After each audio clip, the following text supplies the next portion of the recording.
Bismillah, alhamdulillah, vassalatu vassalamu ala rasulillah. Savol. Hayvonlarni hozirgi kunda mana ularni qotirib qo'yishadi. Jismlarini, ya'ni ularni ichiga biror narsa tiqib, hayvonni o'ldirib, uni uyga bir haykaldek qilib osib qo'yadi. Qushlarmi yoki yovvoyi hayvonlar, shunga o'xshagan narsalar. Shu narsa joizmi debdilar. Endi bu narsani arab tilida tahnid deyiladi. Hayvonlarda, ya'ni go'yoki mumiyolab qotirib qo'yish. Qushlarda masalan. Bu narsada hayvonlarda ikkiga bo'linishligiga qarab hukm o'zgaradi. Birinchi turdagi hayvonlar mutlaqo o'ldirilishligi aslida foydasiz bo'lgan hayvonlar.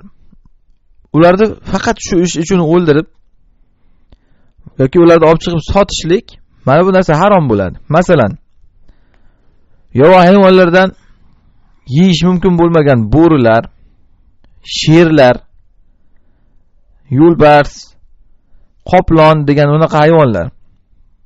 Bu yeyish harom bo'lgan hayvonlar. Ularni ov qilganda inson yiy olmaydi baribir. Nima qiladi? Quruq mana shunaqa narsalarga foydalanadi. Bu narsa keyin nojoiz bo'ladi. Chunki harom narsani sotish shariatda mumkin emas. U harommi hayvon, uni sotilmaydi. Siz qayerdan olasiz uni? Iloji yo'q, sotib olasiz uni. Sotib olganingizdan keyin harom narsani sotib olgan bo'lib qolasiz. Haromga pul sarflagan bo'lib qolasiz. Bu harom bo'ladi. Halol hayvonlarni qilsangiz, mana bu joiz bo'ladi. Uni ham shartlari bor, hozir aytamiz. Halol hayvonlar, masalan, qushni qilyapsiz. Bu yirtqich qushlar emas, oddiy qushlar yoki kiyiklar, ohular, ana shunaqa hayvonlarni qilyapsiz. Ovlash, yeyish halol bo'lgan, sotish halol bo'lgan hayvonlar. Mana bularni olib kelib uyga shunaqa qilishlik joiz. Buni ham aslida joiz deb mutlaq aytganim yo'q men. Shartlari bor. Birinchidan, bu molni zoya qilish bo'lmasligi kerak. Ya'ni shuni kim necha million so'mga sotib olib uyga olib kelib qo'yib osib, odam molini zoya qilib bu narsaga ishlatmaslik kerak pulni. Nahan nabiyyu an izoatil mal. Rasululloh sollallohu alayhi vasallam molni zoya qilishdan qaytarganlar. Bunaqangi befoyda narsaga ishlatishdi. Nima foyda bor bundan yani? Foyda yo'q. Shuni ham hattoki Ibn Boz harom degan. Rahimahulloh. Nega?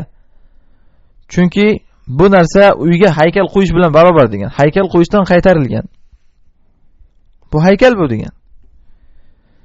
Lekin Ibn Usaymin aytganlarki, bu joiz degan, haykalga kirmaydi degan. Halol yuqoridagi suratda bo'lsa. Nega? Chunki bu haykal odam yasaydi haykalda. Bu esa Allohning yaratgan mahluqi bu o'zi. Hech kim yasagani yo'q uni.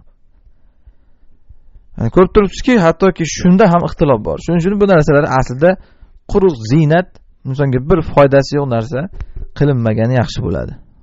Vallohu alam.